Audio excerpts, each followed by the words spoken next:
Bienvenue dans l'Œil Clébar, le premier podcast d'ophtalmologie vétérinaire. Je suis Bertrand Michaud, vétérinaire praticien exclusif en ophtalmologie, et je vous propose de découvrir en un clin d'œil l'ophtalmologie vétérinaire les yeux fermés. Ce podcast mensuel est réalisé en partenariat avec le laboratoire TVM, une marque du groupe Dome Pharma, engagée depuis plus de 40 ans dans le développement de produits d'ophtalmologie vétérinaire.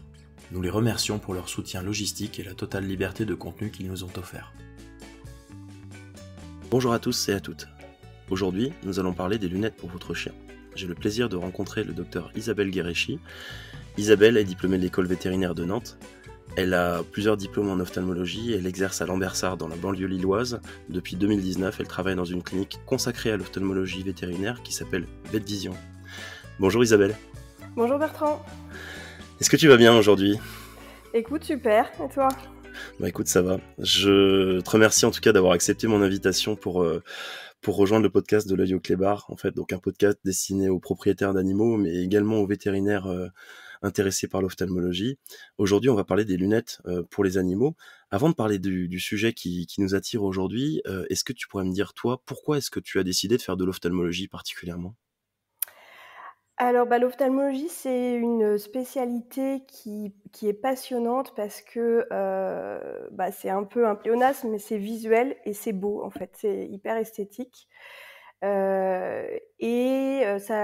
allie à la fois la chirurgie et la médecine. Donc, pour moi, c'est une spécialité hyper intéressante, hyper variée et aussi un côté vraiment très concret. Les propriétaires vont tout de suite savoir si l'œil va mieux ou pas. Donc, ça me plaît énormément. Très bien, on partage cette passion, puisque en fait c'est vraiment l'ophtalmologie, un domaine super complet en fait où on touche à tout en fait, hein, donc de la médecine à la chirurgie au diagnostic, et c'est vraiment intéressant. Pour les lunettes, on voit de plus en plus en fait sur les plages l'été ou même moi près des montagnes l'hiver, on voit au ski en fait des animaux des chiens surtout qui se promènent avec des lunettes de soleil. Fondamentalement, ça sert à quoi en fait de leur faire porter ces lunettes de soleil ? Alors oui, les lunettes pour chiens, c'est un sujet qui suscite vraiment beaucoup de curiosité chez mes propriétaires. Et c'est un sujet sur lequel on aime bien échanger. Donc, ce que je dis souvent, c'est que la première utilisation en fait de ces lunettes, c'était pour les chiens de l'armée ou les chiens d'avalanche, les chiens d'intervention sur justement des terrains d'avalanche, des terrains de tremblement de terre. On comprend bien que ces chiens-là, ils ont besoin de protéger leurs yeux, d'avoir en fait une protection mécanique par rapport à tout ce qui va être dans ces environnements un peu extrêmes. Donc pour nos chiens de compagnie, ça va se retrouver évidemment à la plage avec le vent, le sable, mais tout simplement dans des balades pour éviter qu'ils se prennent des branches, qu'ils aient des chocs, des traumas. Et puis aussi, ce qui est intéressant dans les lunettes, c'est la protection solaire, parce que finalement, l'œil du chien et l'œil humain sont très similaires, et si on comprend bien que nous, on est gênés par le soleil, les chiens aussi. Donc voilà, après les lunettes pour chiens, c'est pas des lunettes d'humain qu'on va mettre sur le chien. Ça ressemble plutôt à des lunettes de piscine ou des masques de plongée. Voilà. Et en plus, ça leur donne une bonne tête en plus. Voilà, alors ça c'est super sympa avec les propriétaires parce que souvent je leur demande après leur achat de lunettes de m'envoyer des petites photos. Donc c'est toujours un bon moment d'échange. Et pour s'en procurer, en fait, où est-ce que les gens peuvent s'adresser ? Est-ce qu'on en trouve dans les cliniques vétérinaires, chez les ophtalmos ? Oui, alors tout à fait. Donc on en a. Et puis il y a énormément de modèles distribués sur Internet. Là, il y a vraiment aucun problème. Il y a plusieurs tailles. On peut choisir la couleur. Enfin, ça peut vraiment être fun. D'accord. Moi, j'attire toujours l'attention des gens sur l'origine des produits. Récemment, j'ai des propriétaires qui s'en sont achetés sur une grande plateforme de diffusion assez connue qui commence par A et qui finit par Zone, qui s'en retrouvaient avec des modèles chinois en fait de qualité assez piètre. Pareil sur la protection UV. Donc vraiment, alors pour les particuliers qui nous écoutent, les propriétaires d'animaux, attention en fait aux origines en fait de ces produits. Si j'avais moi une marque à conseiller, c'est donc les Doggles Oui. ou les iVisor en fait qui sont assez Tout à fait. de chez Rexpecis, je crois, il me semble, ça s'appelle, la marque, qui se trouve, alors c'est des modèles qui viennent souvent des États-Unis, qui sont éprouvés, c'est des sortes de gros masques, en fait, comme des masques de skieurs, en fait, hein, donc pour l'hiver, et qui sont assez intéressants. Un chien, donc tu m'as dit, en fait, le soleil, c'est finalement un des 2 ennemis, hein, finalement, donc les lunettes permettent de protéger contre les saletés, les impuretés, les traumatismes extérieurs, mais surtout contre le soleil. Est-ce qu'on a déjà entendu chez l'homme qu'on peut devenir aveugle ou on peut avoir on a déjà tous une journée en fait ensoleillée où on a oublié nos lunettes dans la voiture et on peut être comme aveuglé en fait par le soleil. Est-ce qu'un chien ou un chat peuvent être aveuglés ou devenir aveugles après une exposition trop importante au soleil?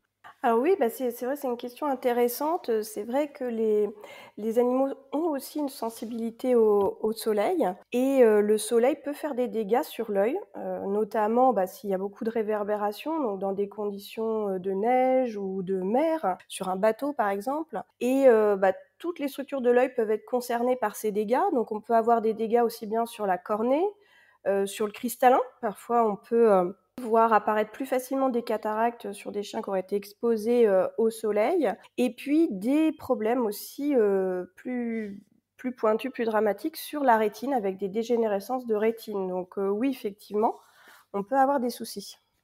Et donc potentiellement lui entraîner soit une perte de vision ou carrément devenir aveugle?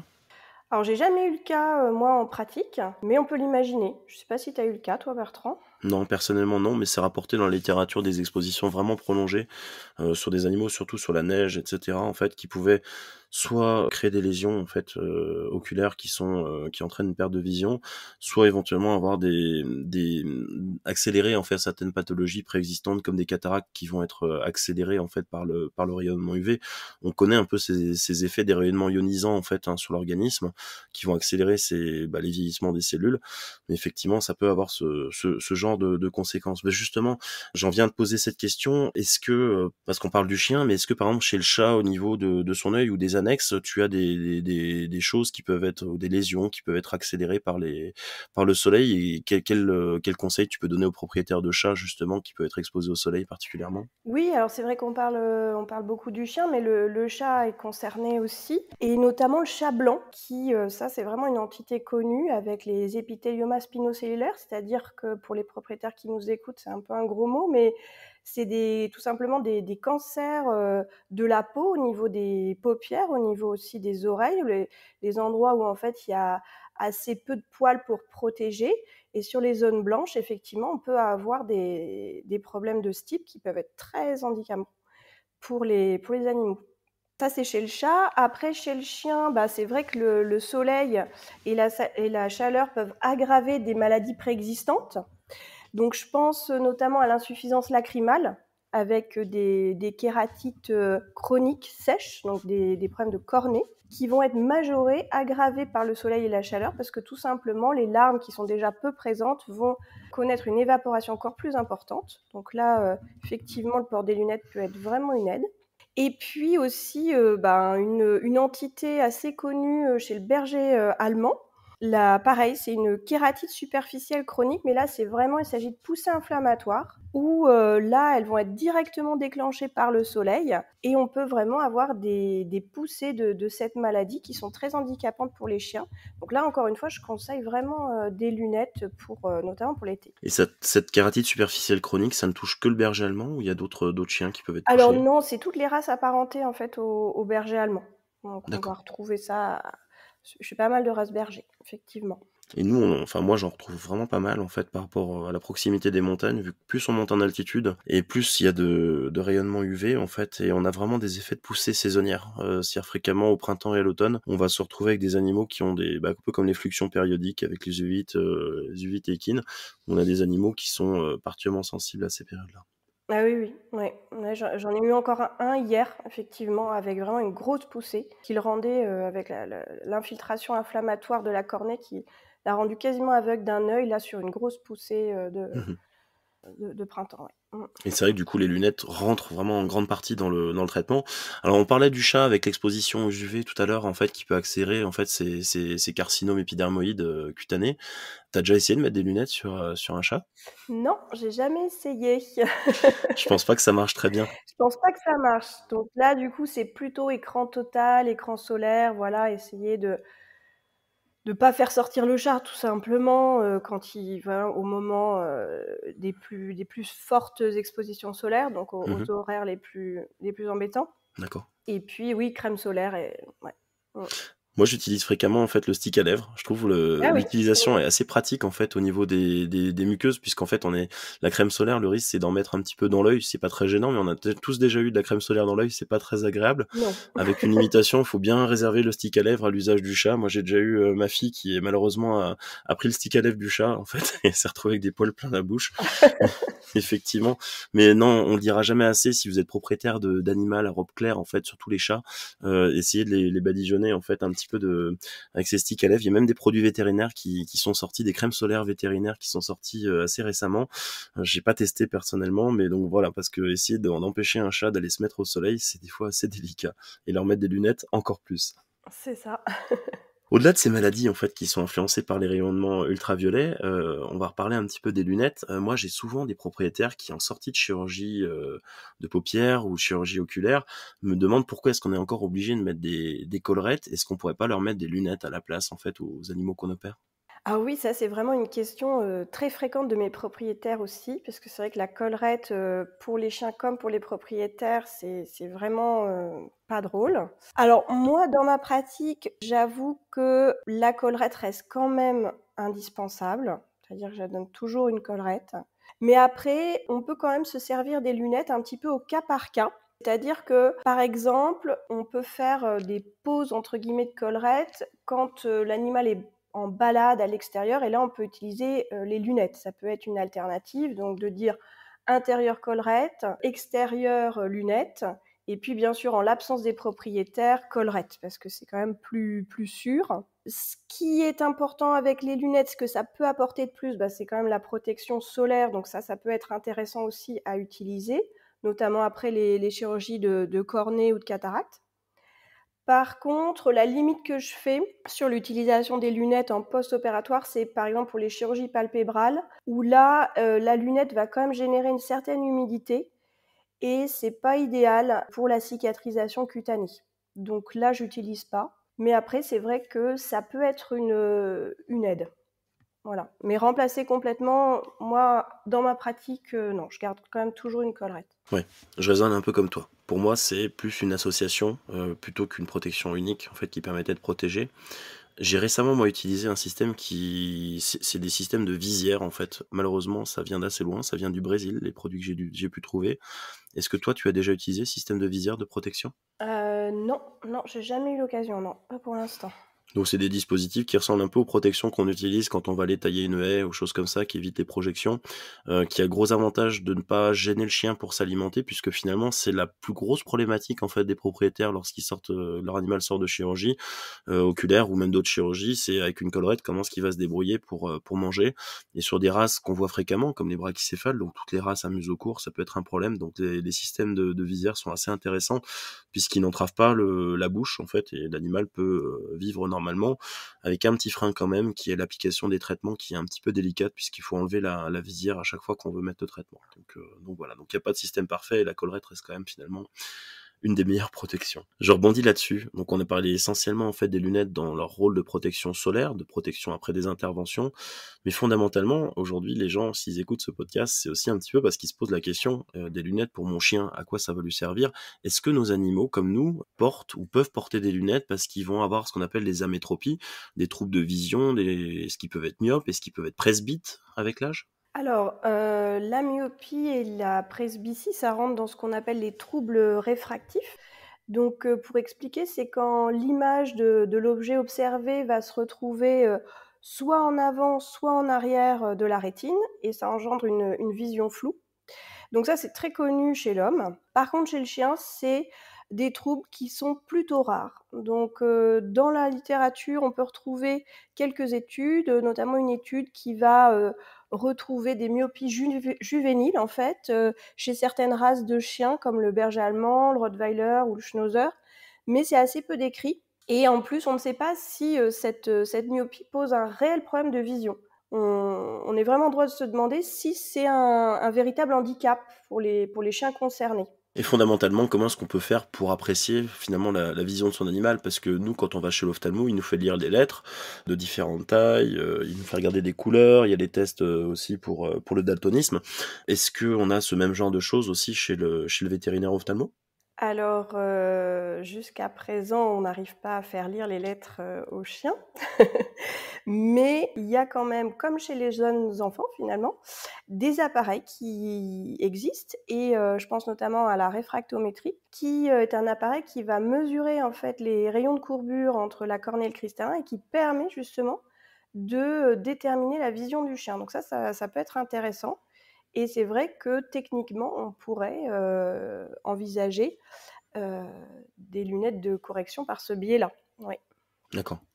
Mais là, on va vraiment analyser la réfraction de l'animal, mais pas la vision pure, en fait. C'est-à-dire c'est que ça. c'est l'inconvénient de ces tests-là, c'est que tous les tests qu'on va faire chez nous, en humaine, pour l'examen des yeux, sont des tests participatifs où on va demander en fait au sujet de nous lire, de dire, etc. Alors, je citerai juste une étude intéressante qui est sortie justement au dernier congrès de l'ECVO. Une vétérinaire s'est amusée en fait à regarder la réaction des animaux par rapport à différents stimuli en plaçant un écran au bout de sa salle de consultation avec des formes plus ou moins importantes qui vont se déplacer pour essayer d'affiner le niveau de vision. Parce que nous, aujourd'hui, les seuls tests dont on dispose, le plus principal, c'est ce qu'on appelle la réponse au clignement à la menace. La réponse au clignement à la menace en humaine, ça correspond à ce qu'on appelle la cécité légale. En fait, ça permet d'avoir une vision de 1/20. Donc, c'est-à-dire qu'en fait, on est déclaré comme aveugle quand on a juste ce réflexe-là, enfin cette réponse-là. Donc nous, en fait, en gros, on a juste une réponse noir-blanc, en fait, finalement, en vétérinaire. On n'arrive pas à affiner exactement sur la qualité de vision de nos animaux, effectivement, après des chirurgies ou après des traitements qui permettent de récupérer normalement de la vision. Donc c'est difficile à savoir. Pour corriger ces défauts de réfraction, est-ce qu'il existe des lunettes de correction, en fait, qu'on peut mettre en place chez l'animal? Alors du coup, c'est quelque chose qui, est très confidentiel, à l'heure actuelle. On a quelques propositions, sur internet, mais voilà, comme, on n'est pas sûr, que, ces troubles, puissent être un réel handicap, pour l'instant, il y a peu, voire pas d'intérêt en médecine vétérinaire à mon sens, d'avoir ce type de correction. Puis surtout, il faudrait qu'ils tiennent leurs lunettes, en fait, hein, dans l'absolu, hein. C'est Mmh. vrai que je te rejoins, hein, il y a quelques descriptions de sites américains qui vantent la réalisation d'examens, ce qu'on appelle de rétinoscopie, qui est un des examens qui permet d'évaluer en fait le pouvoir réfractif en fait de l'œil, savoir s'il y a besoin de corriger avec en positif ou en négatif. Sincèrement, je reste mitigé quant à l'intérêt. J'ai eu une fois dans ma pratique un animal où il y avait cette indication-là. Clairement, c'était un chien donc bien spécifique. C'était sur un berger allemand qui faisait des concours d'agility et qui présentait clairement des troubles de perception de l'environnement. Ça a été vu sur des tests des franchissements d'obstacles. Et vraiment, le chien était gêné, sans aucune perturbation ou trouble des milieux internes de l'œil. En fait, on a fait tous les examens nécessaires. On est arrivé à conclure ça, en fait, et je l'ai dirigé vers un confrère qui est à Paris, les animaux. Mais le chien n'a jamais supporté les lunettes, donc malheureusement, c'était un point de non-retour. Est-ce que toi, pourquoi, enfin, finalement, je me pose toujours cette question, pourquoi est-ce que chez le chien, finalement, on n'a pas tellement de troubles de réfractifs, alors que chez l'humain, on a quand même beaucoup, beaucoup de myopes. Je crois que c'est quasiment 50% de la population humaine qui est myope. Alors certainement l'anatomie doit être un petit peu différente au niveau de la forme de l'œil et aussi certainement que la vision du chien, c'est pas la même que la nôtre dans le sens où le chien va être plus sensible au mouvement et nous, on est aussi plus sensible, enfin on va faire des travaux fins, on va lire et cetera. On n'a pas du tout le même mode de vie que l'animal, donc c'est très différent, quoi. C'est un peu aussi le modèle darwinisme, en fait. C'est-à-dire, c'est l'évolution aussi qui a conditionné ça. C'est-à-dire qu'en fait, le chien n'a que 15 000 ans, en fait, finalement, le chien domestique. Et moi, c'est ce que je pense souvent, c'est de dire que, ben, malheureusement, les chiens qui arrivent pas à bien voir, où il y a dû avoir des troubles de vision importants, quand ils sont plus ou moins seuls dans la nature à se débrouiller, comme quand l'homme a commencé à les domestiquer, je pense qu'ils auraient du mal, en fait, à se débrouiller, à être en autonomie relative, en fait, Ouais, il y avec a des une défauts de pression de vision, sélection qui s'est opérée certainement, je parce pense. que la vision doit compter beaucoup, hein, dans la Clairement. nature aussi, ouais. Mmh. Ils ont pas toujours eu que des croquettes à manger et monter Non, sur le canapé. non. Et à défaut de lunettes, est-ce que toi tu peux avoir recours à des lentilles, ben, de correction ou des lentilles dans d'autres usages, en fait, dans ta pratique quotidienne?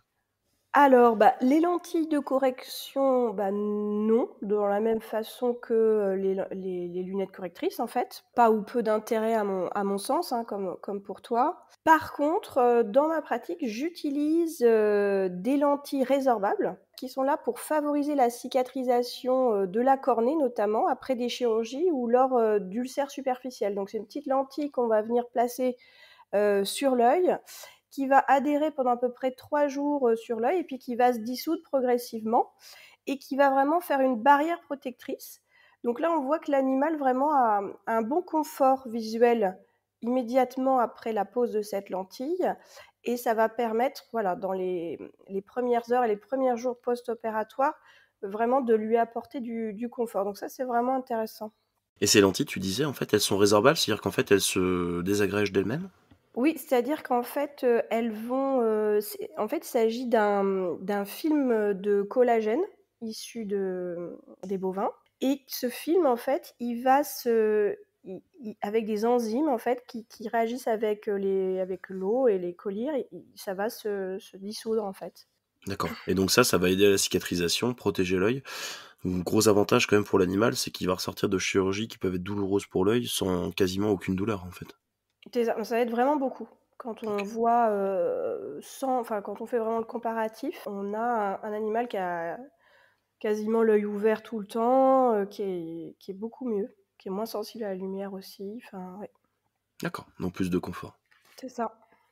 Bah, écoute Isabelle, en tout cas, je te remercie c'était aujourd'hui donc le 10e épisode et dernier épisode de cette première saison de L'Œil au clébard. Donc on clôture avant l'été, en fait, avec ces conseils sur les lunettes. Si tu n'avais qu'un seul conseil à donner aux propriétaires d'animaux qui nous écoutent pour protéger leur animal pour cet été, ça serait quoi? Et ben, l'achat d'une petite paire de lunettes pour les vacances, voilà, pour compléter la valise. C'est pas que pour le style, c'est aussi pour la Voilà. protection. Merci beaucoup à toi Isabelle. Merci Bertrand.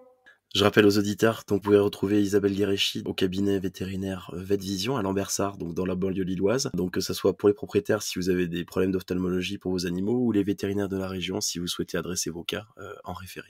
À bientôt Isabelle. À bientôt, merci beaucoup.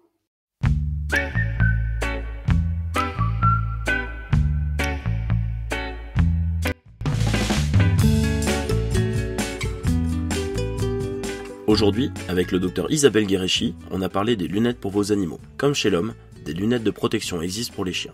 Elles permettent de prévenir les traumatismes et irritations de l'œil lors des balades et leur protection solaire protège l'œil de votre animal des rayons ultraviolets à condition qu'il accepte de les porter. Les rayonnements UV peuvent induire ou accélérer des maladies de l'œil chez le chien comme les kératites, les cataractes ou les troubles rétiniens. Le chat peut également être victime du soleil qui peut entraîner des tumeurs des paupières, particulièrement chez les chats à robe claire. Ne pouvant leur faire porter des lunettes, vous pouvez appliquer une protection solaire en crème avant qu'il n'aille se prélasser sur son transat. Il existe des lunettes de vue pour les animaux, mais les troubles réfractifs sont rares et ont souvent très peu de conséquences sur la vie de nos compagnons car ils n'appréhendent pas le milieu extérieur de la même façon que nous. Le vétérinaire ophtalmologue pourra évaluer la nécessité d'une correction en réalisant une rétinoscopie de votre animal. Des lentilles sont fréquemment utilisées lors du traitement des troubles cornéens par les vétérinaires ophtalmos, mais il ne s'agit pas de lentilles correctrices. On les appelle des lentilles pansement. Elles permettent de protéger l'œil pendant la durée de cicatrisation de la cornée. Les lunettes ne sont pas là que pour faire joli. Elles permettent de prévenir certaines maladies de l'œil de votre compagnon. Différents modèles de lunettes de protection existent, n'hésitez pas à demander conseil à votre vétérinaire. C'était le dernier épisode de la première saison de L'Œil au clébard. On espère que ça vous aura plu et on vous souhaite un bel été. On se retrouve le jeudi 5 septembre pour la nouvelle saison. À bientôt.